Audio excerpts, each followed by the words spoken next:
Hello everybody, welcome to your favourite channel study rovers. So आज हम देखेंगे इस पार्ट 4 में issues of equality in other democracies. So अभी तक आपने जो पार्ट 3 तक में आपने ये देखा होगा कि हमारे इंडिया में बहुत ढेर सारी टाइप ऑफ इनइक्वालिटी होती है। हमारा इंडिया पूरा इनइक्वालिटी से भरा हुआ है। आपको अभी तक ये लग रहा होगा, पर ऐसा नहीं है। जो अदर डेमोक्रेसीज हैं वहाँ पे भी इनइक्वालिटी देखने को मिलती है। ये इशू हर बहुत ढेर सारी डेमोक्रेसीज में है।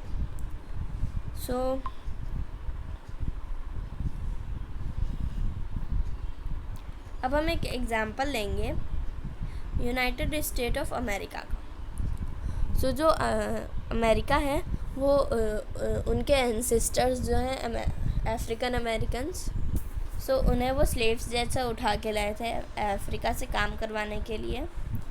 उनके साथ बहुत अनइक्वल व्यवहार करते थे वो लोग। अब आप देखिए अमेरिका के लोग कैसे होते हैं, वाइट होते हैं एकदम, और अफ्रीका के लोग कैसे होते हैं, डार्क कलर के होते हैं। यहाँ पे यूएसए में रेशियल डिस्क्रिमिनेशन होता है कि अगर आप काले हो तो आपके साथ डिस्क्रिमिनेट किया जाएगा, और अगर आप गोरे हो यू आर सुपीरियर। यहाँ के लोगों की मेंटालिटी ऐसी होती थी 1950s के टाइम में।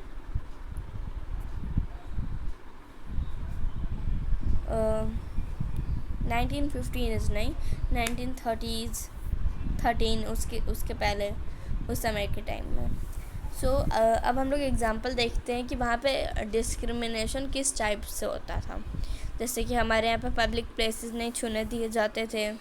वहाँ पे ये होता था कि उन्हें बसेस में जाने दिया जाता था, पर या तो वो सबसे पीछे बैठेंगे, या तो अगर वो लोग बैठे हैं और कोई वाइट पीपल आया तो उन्हें अपनी सीट देनी पड़ेगी। ब्लैक पीपल को अपनी सीट देनी पड़ेगी वाइट पीपल को। चाहे वो कितने भी थके हारे आए हुए हों, उन्हें अपनी सीट देनी पड़ेगी। और ये एग्ज़ाम्पल रोज़ा पार्क्स का है। एक एग्ज़ाम्पल दिया हुआ है यहाँ पे रोज़ा पार्क्स का। इन्होंने सबसे पहले ये जो डिस्क्रिमिनेशन हो रहा है उसके ख़िलाफ़ बोला कि मैं नहीं दूंगी अपनी सीट। होता क्या है इस स्टोरी में कि जो रोज़ा पार्क्स होती है वो भी एक अफ्रीकन अमेरिकन होती हैं, और वो जा रही होती हैं कहीं कह रहे हैं वो अपने जो उनका काम करके वो जब आती हैं शाम को थकी हुई रहती हैं, तो जब वो बस में बैठती हैं तो फिर एक वाइट पीपल आके कहता है उनसे कि उठिए, यहाँ पे मैं बैठूँगा।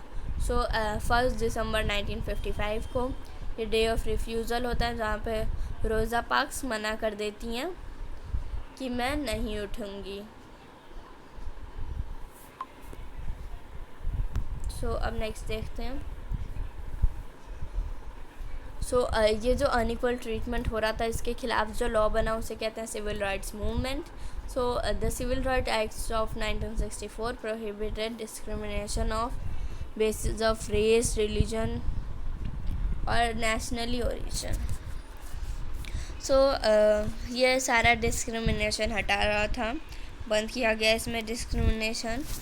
और यहाँ पे क्या होता था यूएसए में कि अफ्रीकन अमेरिकन्स के बच्चे अलग स्कूल में जाते थे और अमेरिकन्स के बच्चे अलग स्कूल में जाते थे। इन लोग का स्कूल भी सेपरेट होता था। जो अफ्रीकन अमेरिकन्स के स्कूल होते थे वो बहुत ही मतलब वहाँ की फैसिलिटीज़ अच्छी नहीं होती थी, टीचर्स इतने एजुकेटेड नहीं होते थे। पर जो अमेरिकन्स यूज़ करते थे स्कूल वो बहुत ही अच्छे होते थे, फैसिलिटीज़ अच्छी होती थी, पढ़ाई अच्छी होती थी। और जो अफ्रीकन अमेरिकन्स थे वो कई तो इतने पुअर होते थे कि वो जो वहाँ का जो गवर्नमेंट स्कूल्स था उन्हें भी अफोर्ड नहीं कर सकते थे।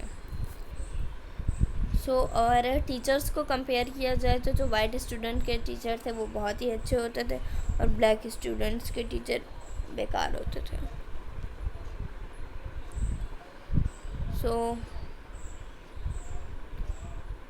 ये इस पिक्चर में रोज़ा पार्क्स को दिखाया गया है। नेक्स्ट देखते हैं। अब ये जो है ये एक आर्टिकल है इंडिया के कॉन्स्टिट्यूशन में से, आर्टिकल 15। इसमें ज़्यादा कुछ नहीं है, इसमें बस बताया गया है कि हमारे यहाँ पे कौन कौन से डिस्क्रिमिनेशन को बंद किया गया है। और चैलेंज ऑफ डेमोक्रेसी, डेमोक्रेसी का मतलब होता है समानता लाना, किसी कंट्री में समानता होना। और चैलेंज का मतलब होता है कि उसे चैलेंज कर देना कि हाँ कि जो प्रॉब्लम्स आती हैं डेमोक्रेसी लाने में। इस टॉपिक में यही है कि कैसी कैसी प्रॉब्लम्स आती हैं। No country can be describe as being completely democratic, मतलब किसी भी कंट्री को पूरी वो डेमोक्रेसी नहीं होगी, वहाँ पे डेमोक्रेटिक नहीं होगी पूरी कंट्री, कहीं ना कहीं होता होगा।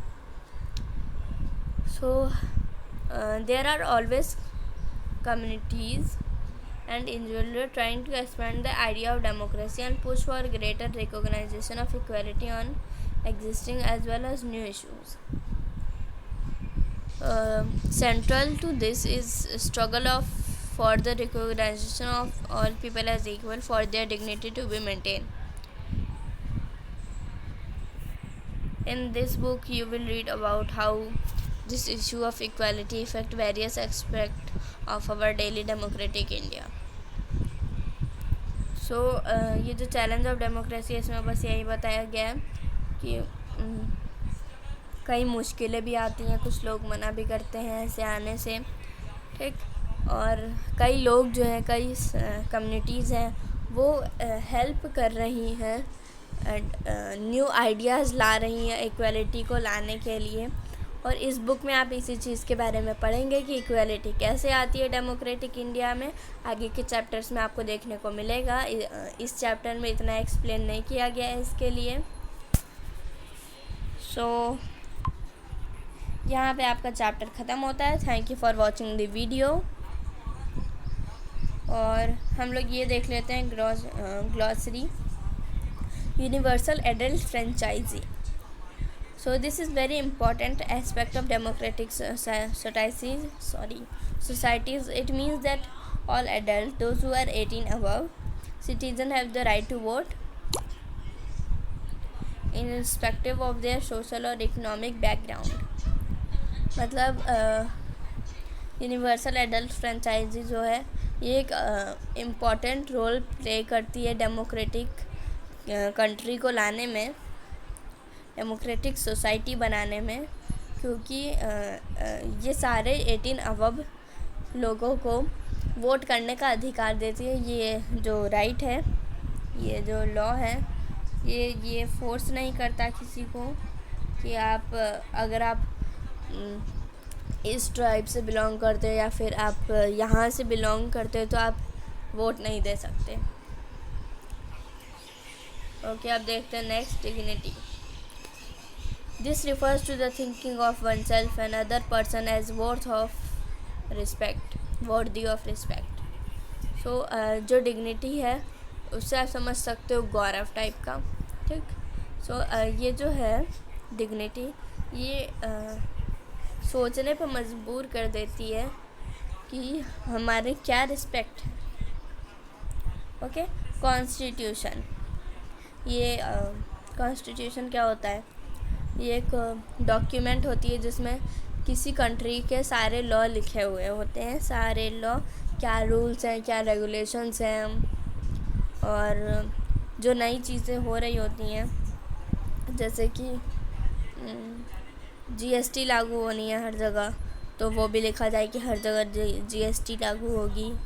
और डिस्क्रिमिनेशन को रोका जाएगा, तो ये भी लिखा होगा उसमें कि discrimination is prohibited on the basis of race, caste, religion, sex, etc.